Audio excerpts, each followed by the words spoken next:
You're watching a Your Voice, Your Future Town Hall Special, Rights versus Rules, Gun Control in Illinois.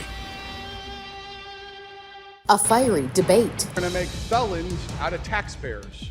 The hypocrisy in this legislation is that this bill does not ban weapons of war, but rather keeps them legal to own. As Illinois' efforts to curb gun violence led to controversy at the State House. While they throw their hands up, resigning themselves to the idea that gun violence is a sacrifice that Americans must accept. But it doesn't have to be that way. Over a year since the Protect Illinois Community Act was signed, it still draws in heated debate today.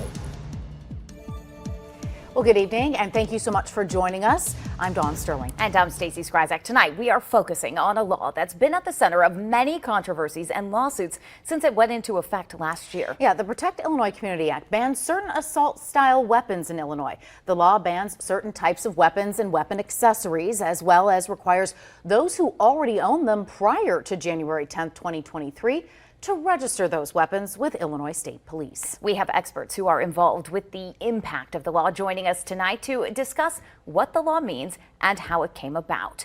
And we want to introduce you to our guests joining us tonight. We have Sangamon County Sheriff Jack Campbell, Macon County Sheriff Jim Root, as well as Christian County State's Attorney John McWard, and we have State Representative Dan Calkins. Thank you all for joining us tonight. Thank you. We really appreciate you coming out, because we did reach out to Democratic lawmakers, states attorneys, and sheriffs multiple times who all declined to attend today, as well as reaching out to ISP to join, but they declined due to ongoing lawsuits. Now, the Protect Illinois Community Act, it was signed into law only hours after it passed both chambers on January 10th, 2023. One signed it in, made its way in Illinois, the 9th state to ban assault weapons. Sponsors of the bill say that the push to pass the ban was galvanized by both the shooting in Uvalde, Texas, and the Highland Park shooting here in Illinois.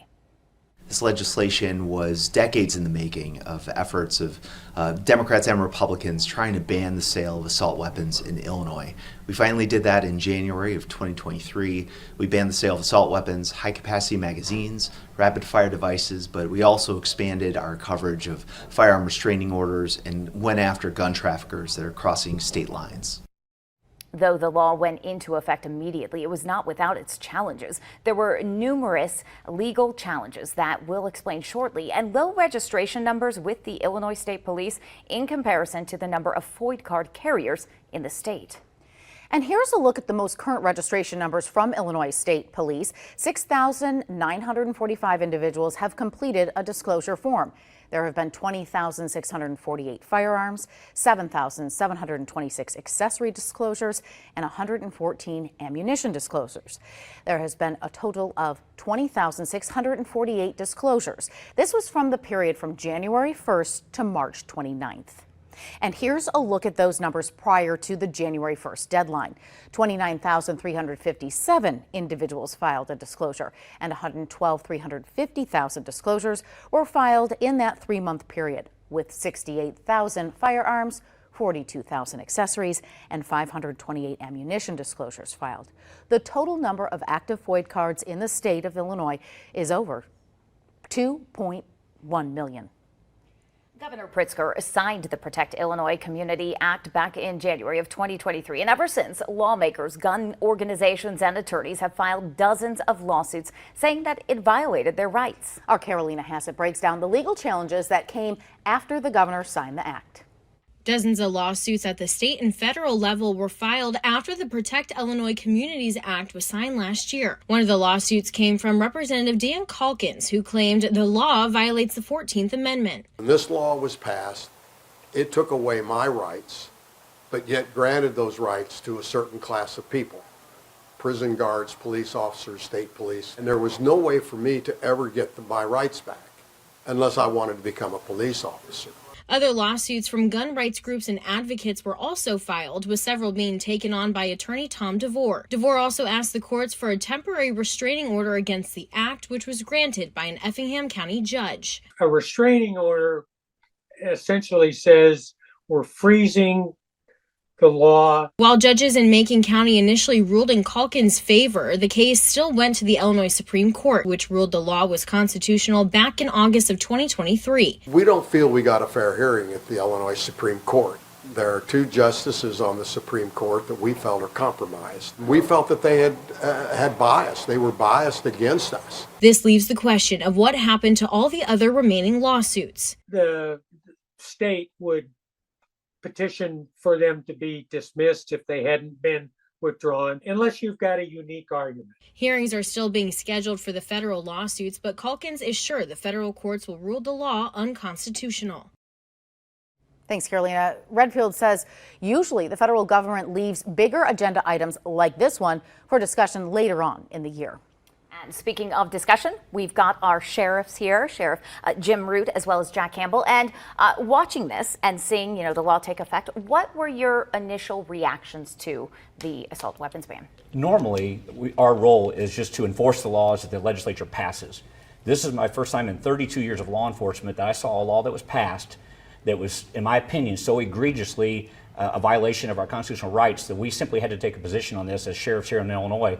And 95 out of 102 sheriffs took the same position that this was unconstitutional in our opinion, and they were not going to be going around knocking on people's doors to see if they registered their weapons. Yeah, and you took the same stance, right? I took the same stance, and the thing about it is there's so much in this law that it's really hard to understand when you first look at it, and unless you actually dive into it, you don't really see how much moving parts there are with enforcement.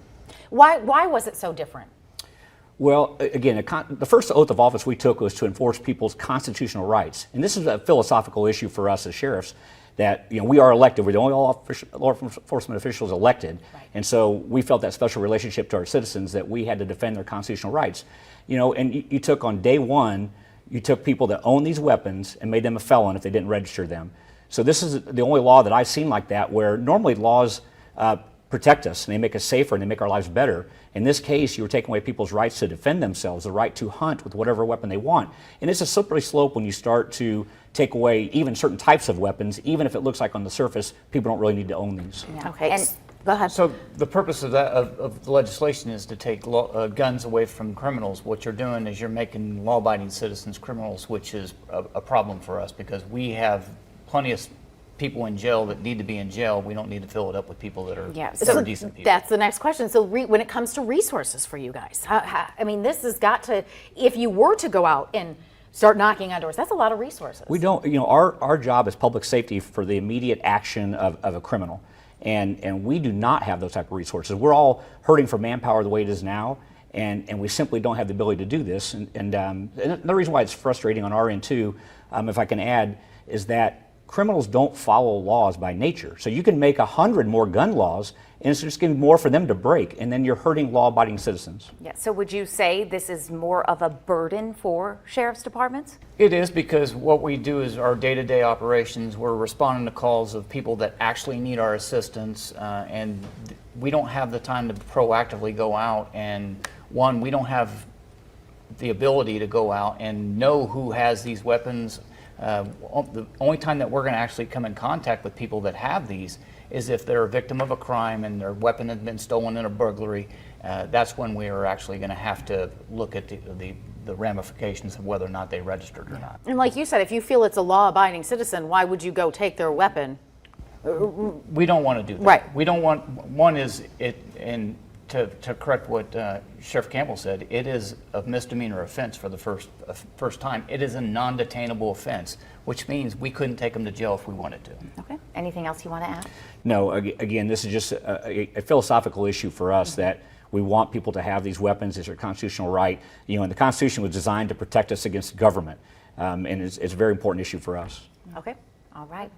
Well, coming up, all of our guests will be joining us in on this discussion, and we're going to have lots more to talk about coming up. We'll be right back.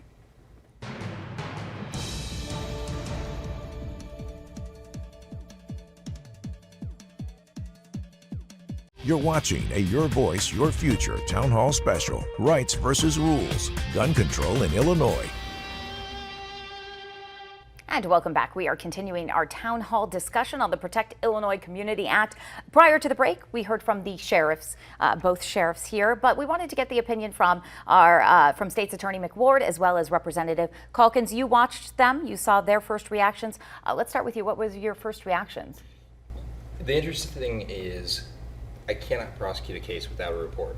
And so as Sheriff Root said, it's at the back or afterthought for a lot of officers in Christian County or all over. They're probably not going to write a report, someone not registering their weapon. I can't do anything until somebody does that. I think, and I don't want to speak on behalf of Christian County Sheriff's Department, we haven't seen any of these reports. And I think it's primarily because it's encouragement to follow the law. It is, instead of writing a report, hey, get in compliance. But at this point in time, I don't have any reports to prosecute. So I think that's pretty consistent across Illinois. I've talked to other state's attorneys. I've asked them if they've received a report. They haven't. I did hear a couple instances about the door knocking, the door checking. The problem with that is you have to have probable cause. And without somebody or the government knowing that you have those weapons, you have no basis to go inside the home. And so I don't think it'd be very fruitful for any officer to show up at a house or go door to door trying to find these weapons. But I don't know what the state police's intentions are. And if anybody wants to, that makes sense. Chime into that. Yeah, what about you? With the reaction to what they were saying earlier? This is exactly the debate that we had on the House floor in the short amount of time that we saw the bill, running it through in the dead of night. We didn't get the 3 readings that this Constitution requires, 3 readings on 3 separate days. But I think as a result of this law being passed and the Illinois Supreme Court ruling, in their ruling, 3 of the judges talked about, or 2 of them did, talked about that this law isn't even valid because it didn't get the required 3 separate days. So this law was never constitutionally passed in Illinois. However, the Illinois Supreme Court, as you saw in that piece, we believe is compromised.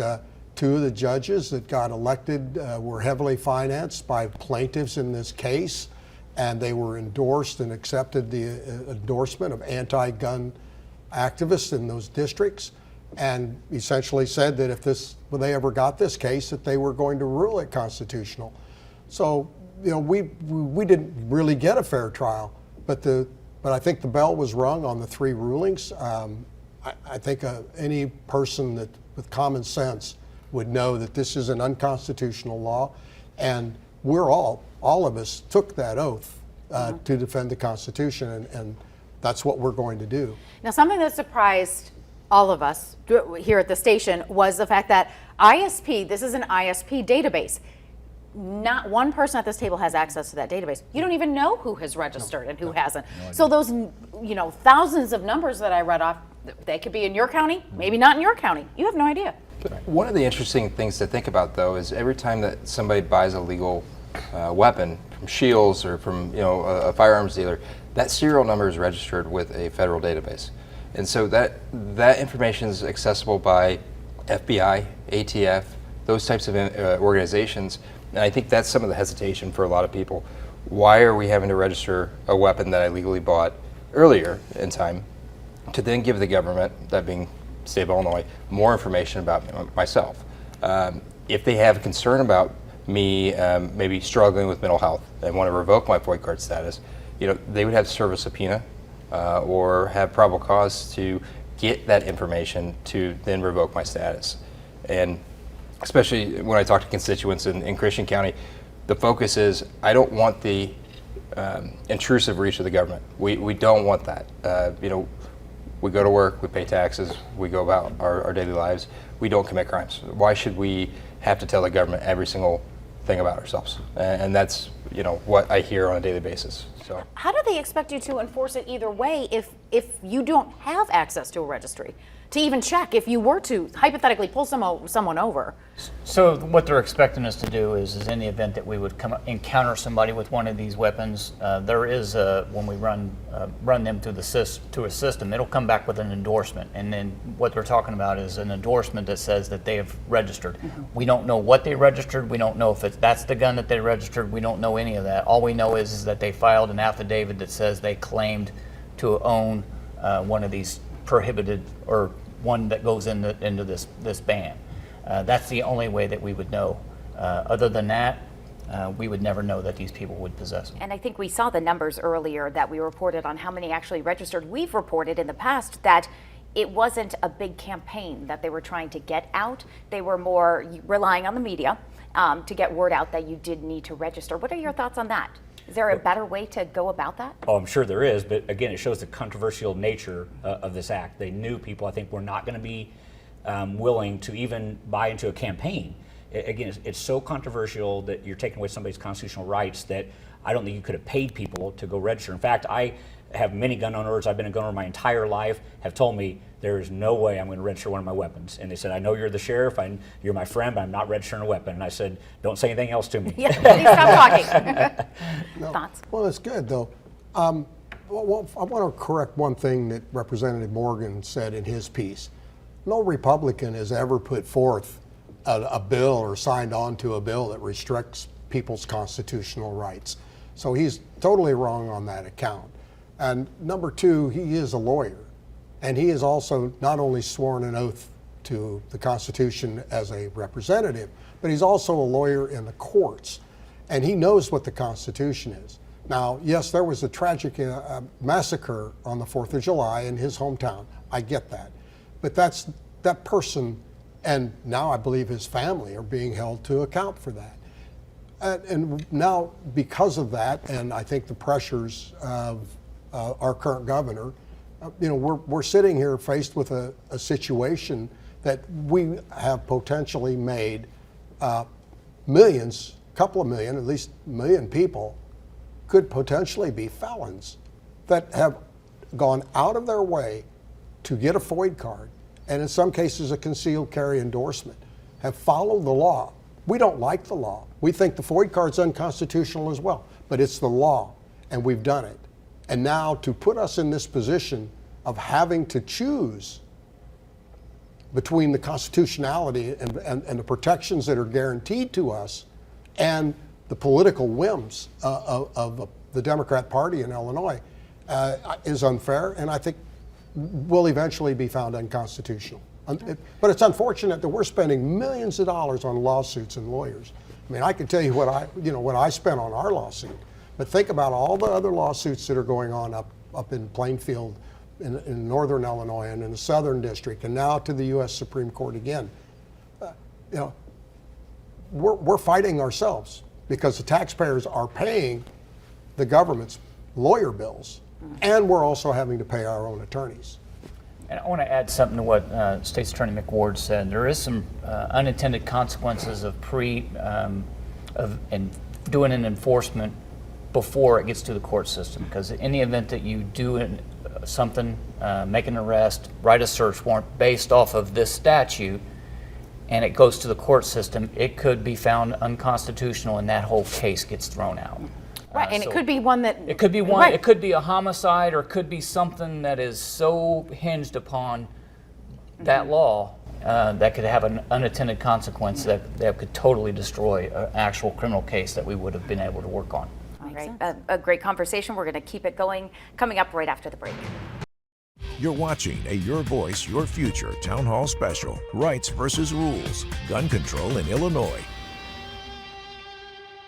Welcome back. We continue our town hall discussion on the Protect Illinois Community Act. We've had some great discussion for the past several minutes. We want to go back to the implementation, though, of the law for a moment, with how Illinois residents were notified and what rules ISP are operating under. Now, people who fail to register their assault weapons can face charges. Some are concerned, though, that the state didn't notify citizens of the changed law or the penalties well enough.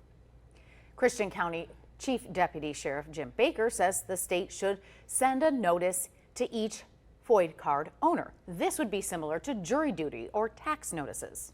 We get questions all the time. People come to the front door, or you get stopped out in the public wanting to know exactly what qualifies it, what they don't. I mean, you get people that have heard about the requirements, but then at the end of the day, they don't know what the requirements are.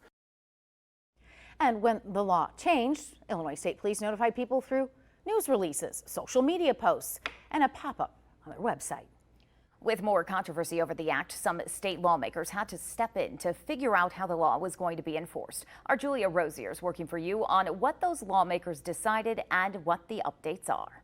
The Illinois State Police first laid out their proposed revised rules to state lawmakers on the Joint Committee on Administrative Rules, or JCAR for short, last year. JCAR is a bipartisan group that has oversight authority of state agency rulemaking. Since then, there have been multiple JCAR meetings where the state police's proposed rules were discussed. Those revisions included updating definitions, such as who is exempt from registering and non-residents who travel through Illinois to use their guns legally in another state. In September 2023, ISP filed emergency rules for the act. At the hearing in December 2023, JCAR declined to take action on the proposed set of rules, saying it will consider them at their next meeting about 1 month later. And at that January hearing, JCAR filed an objection that passed. However, the objection did not prevent the adoption of ISP's permanent rule. The permanent rules took effect on February 8th, prior to the expiration of the emergency rules.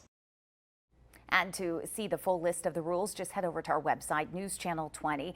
We did reach out to Illinois State Police to be part of this program, but due to pending lawsuits, they declined. And we do want to mention that we reached out to Democratic lawmakers, sheriffs, and state's attorneys for this town hall. They all declined to join or had prior engagements. So you guys are the ones responding, the law enforcement and state's attorneys and representatives responding to gun crimes. And we know nationwide that it's a problem and nobody wants to see mass shootings. So what would solve the problem if this law isn't it? What would solve the problem is if you enforce the laws that are already on the books. We are not holding criminals accountable. Look at the Safety Act, no cash bail. We're not keeping people in jail that should be in jail.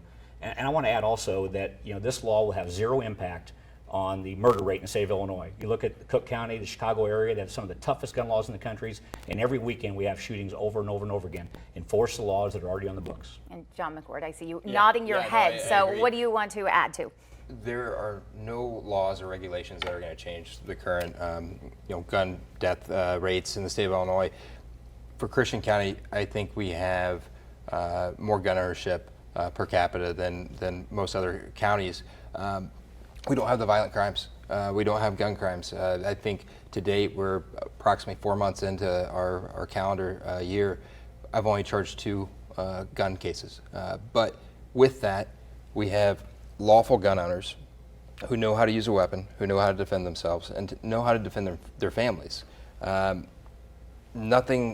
laws that are going to be passed will prevent illegal gun possessors from committing crimes. I mean, what we have to do is strengthen penalties for commissions of crimes that involve weapons. In addition to that, we need to work with the federal government to enhance the ability to take a state case to the federal government for more serious prosecution. I would defer to anyone with respect to well, that's exactly the problem. And there's been multiple gun cases, where we have criminals using a weapon, carjacking, murders, shootouts. We honored a fallen police officers today at the memorial. And these gun cases aren't being tried. We had this illegal alien arrested 3 years ago for waving a gun around in Chicago. And they took him to federal court. The state of Illinois didn't prosecute this illegal alien for not having a FOID card. And that would have been a crime and possibly had been deported. But no, this went to a federal court who went all the way up to some federal judge in Chicago who said that this guy has his Second Amendment rights and he can have a gun. No FOID card. Didn't say he did, just said, no, this guy's got Second Amendment rights. This is the problem we have. We're not going after the criminals. We're not attacking crime the way we should be, and to your point. But trying to get something done in Springfield is worthless in this scenario. There is no will on the part of the governor or the Democrats that control the General Assembly to enhance penalties, to stiffen the penalties for using a weapon in the commission of a crime. But I agree with you guys. That's what we need to do. We need to be serious about it. We need to crack down on it. And these folks need to know that if they pull out a gun, they shoot a police officer, they're going away for life. If they use a gun in the commission of a crime, it's an enhanced penalty that will automatically be prosecuted. No discretion. I'm sorry. You take a case to a state's attorney and this been arrested for using a gun in a carjacking or a robbery or a home invasion, it's there. I mean, prove it and send them off to prison. So stronger mandatory minimums. And it shouldn't hinge upon the whole case. It just should hinge upon the mandatory minimum enhancement of just merely a felon in possession of a weapon, period. 10, 15 years, you're done. Now, briefly, because we are running out of time, we've talked a lot about what you feel is wrong with this ban. Is there anything, any part of PICA that you actually agree with?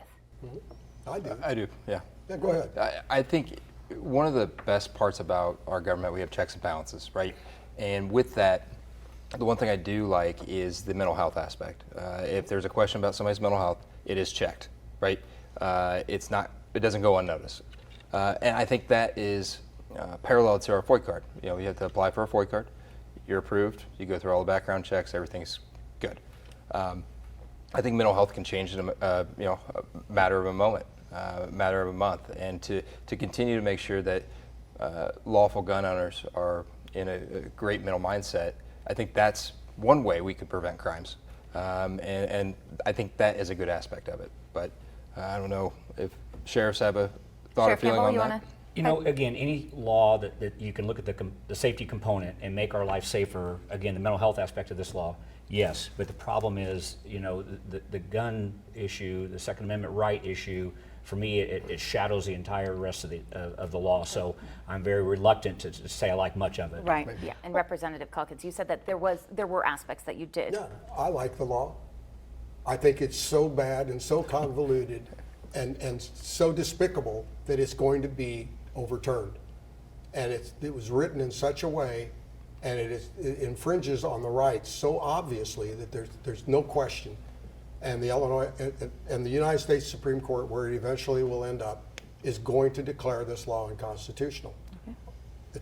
I think it's that bad. Okay, Sheriff Roop. I would agree. It can't stand on its own, especially with the recent rulings in the federal system. It's going to be hard to make that jump to be a constitutional. So they're going to have to scrap it and then come back and replace some of the good aspects. And the mental health part of it is definitely one that has benefit. But we also see some problems with people not wanting to turn their loved ones in that are having or getting the gun for them. Those types of things, and so there's some issues with it that still have some hurdles. All right, we're going to have final thoughts when we come back.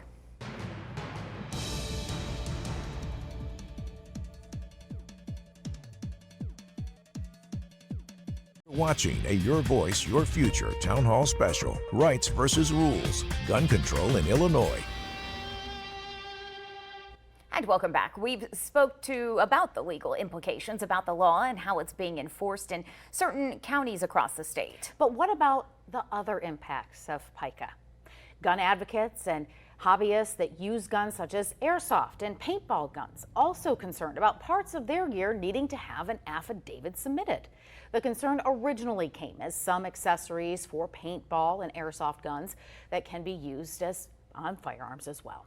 And under PICA, certain firearm attachments must be registered as well, as we've discussed. And the statement that we did receive from ISP back in December says the attachment must be specifically designed for firearms or used on a firearm. Although, according to ISP's website, you do not have to be 21 to submit an affidavit of a firearm. But in Illinois, you do have to be 21 to apply for a FOID card. This leads to our next topic. Yes, and there's been a lot of confusion, I guess you could say, with let's bring back our guest, and some confusions with a lot of people what may have a paintball gun or pellet guns, and what what do you have to say to them, and should they be worried? You just said it, confusion, interpretation. When you have that much gray area, the public hasn't been properly informed, they're not sure what's going on, and when you have that, it causes a lot of stress in the public, and then they put pressure back on us. They want to know, what are you guys going to do about this? So again, as somebody mentioned earlier, we need to scrap this and start over. Okay. So if you go and look at the 85-page guide that the state police put out, there's actually pictures and everything, and lists a lot of the handguns. They absolutely have no information in that guide on attachments, on what would be part of that. There is some wording in there, that some things that are not, and there's some things on the website, but it's not very clear on what is considered an attachment that could be used on one of these airsoft guns or something that would require to be registered. Do you think most people in that case then just throw up their hands and say, I'm not going to worry about it? I can't, if I can't decipher it and nobody can tell me what? Yeah, and $1.5 million of them. Yeah. That and I mean, if they're already breaking the law, they're already going to break the law.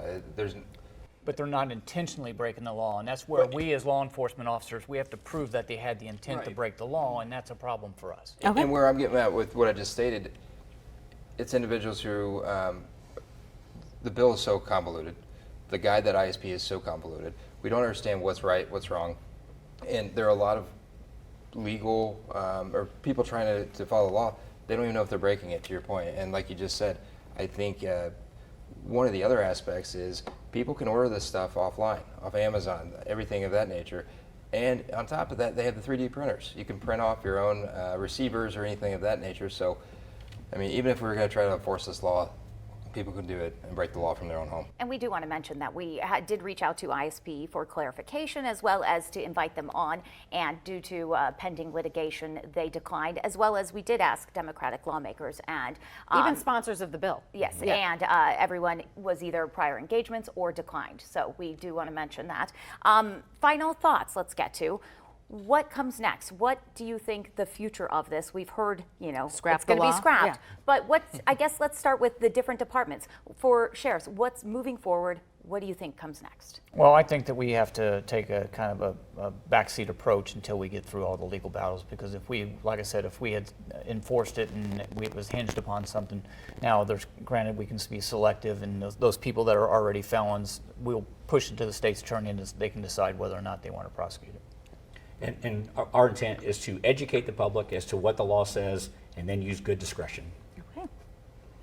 Well, I think that our next step is to wait for the courts to sort this out. I mean, we've known from the very beginning that the federal courts are going to be the final arbiter, and the United States Supreme Court, no matter who wins or loses, at the Southern District or the Northern District, it goes to the appellate courts.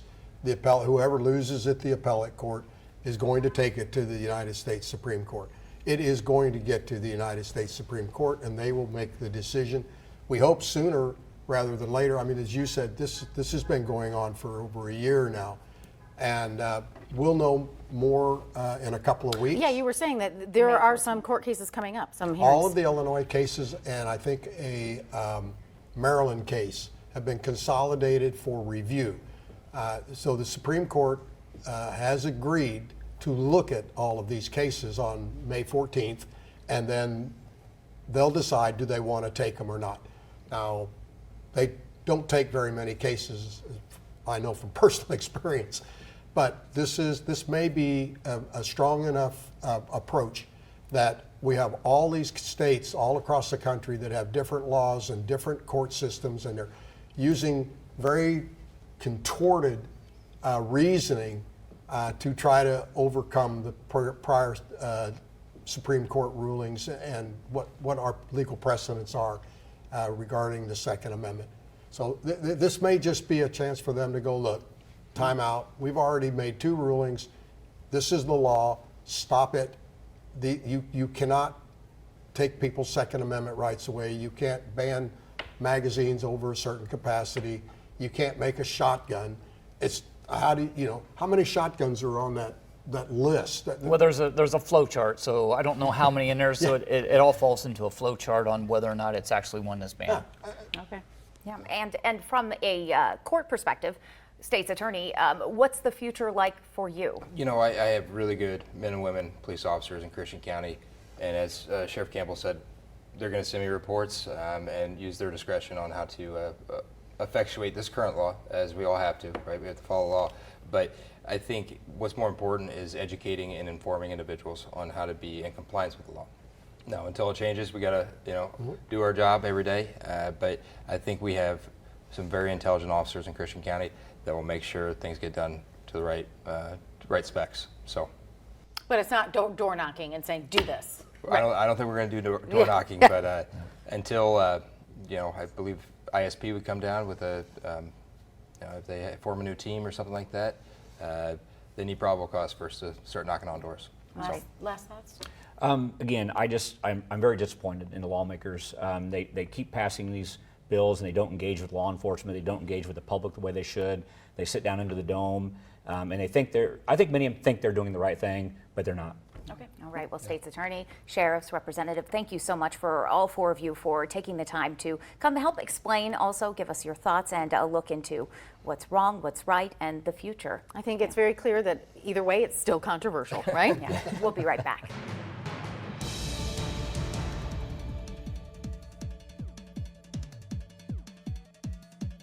You're watching a Your Voice, Your Future Town Hall Special, Rights versus Rules, Gun Control in Illinois. Welcome back. As we mentioned earlier, we reached out to Illinois State Police and other Democrats to be part of our town hall, with all declining due to ongoing litigation or prior commitments. Among those we reached out to was the main sponsor of the bill, Representative Bob Morgan, who cited prior commitments due to the ongoing legislative session at the time.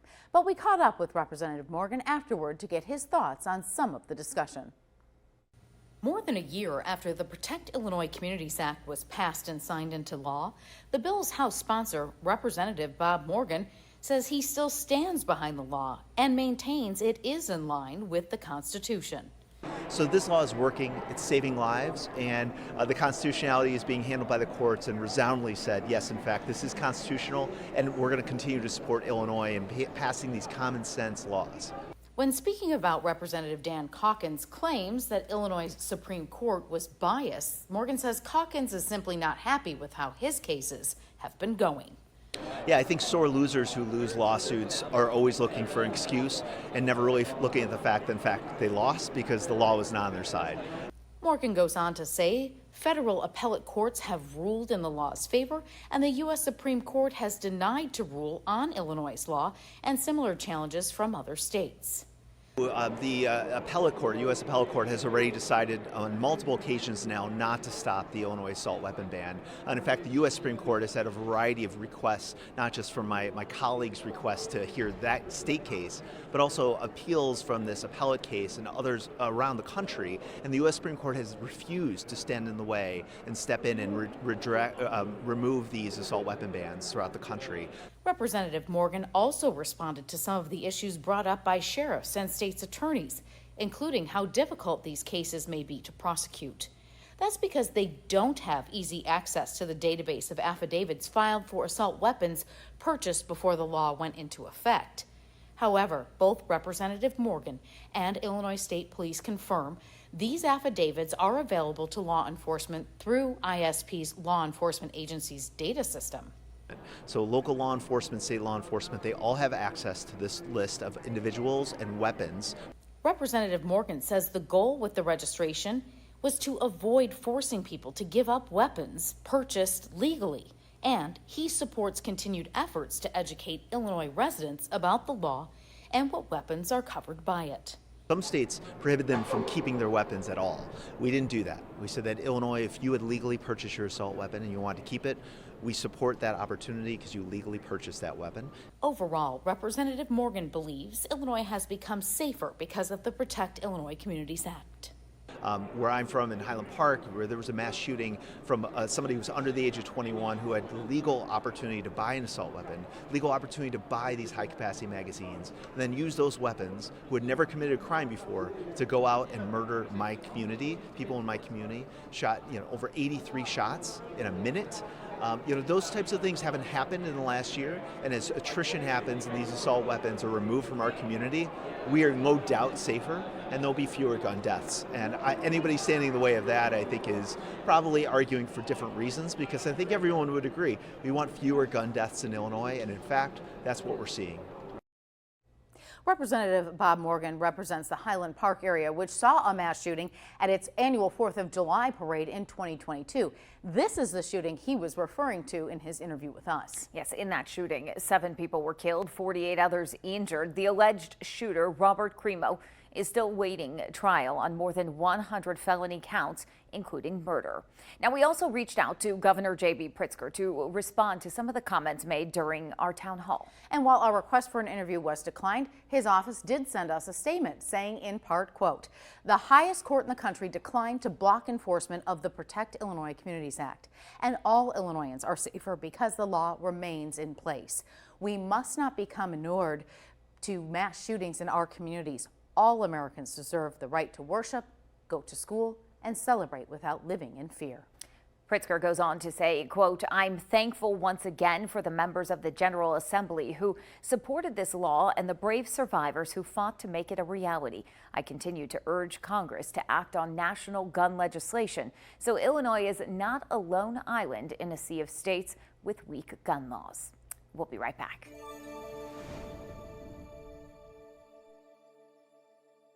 Watching a Your Voice, Your Future Town Hall Special, Rights versus Rules, Gun Control in Illinois.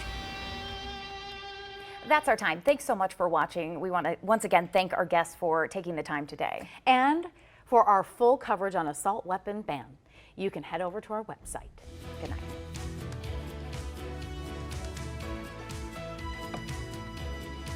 Thanks for watching. Stick around by subscribing today and don't miss a single video.